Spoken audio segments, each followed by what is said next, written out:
এটি একটি অসাধারণ জায়গা, যেখানে আমরা প্রতি বছর আসি ঘোরার জন্যে। আসলে এটি দর্শনীয় একটি স্থান। এটি যমুনা সেতু পাথর ঘাট নামে পরিচিত।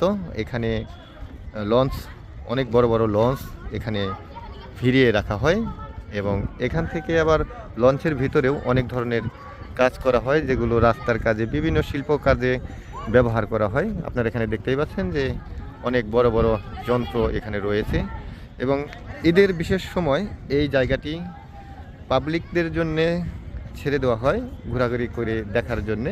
আর বাকি সময়টা এই জায়গাতে আসাটা একেবারেই বন্ধ থাকে, কেউ এখানে ঢুকতে পারে না। এই হচ্ছে যমুনা সেতুর অনেক বিশাল একটি জায়গা, যেখানে আপনি আসলে অবশ্যই এটি একটি অসাধারণ জায়গা, যেখানে আমরা প্রতি বছর আসি ঘোরার জন্যে। আসলে এটি দর্শনীয় একটি স্থান।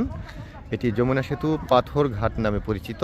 এখানে লঞ্চ, অনেক বড় বড় লঞ্চ এখানে ভিড়িয়ে রাখা হয় এবং এখান থেকে আবার লঞ্চের ভিতরেও অনেক ধরনের কাজ করা হয়, যেগুলো রাস্তার কাজে, বিভিন্ন শিল্প কাজে ব্যবহার করা হয়। আপনারা এখানে দেখতেই পাচ্ছেন যে অনেক বড় বড় যন্ত্র এখানে রয়েছে এবং ঈদের বিশেষ সময় এই জায়গাটি পাবলিকদের জন্যে ছেড়ে দেওয়া হয় ঘোরাঘুরি করে দেখার জন্যে।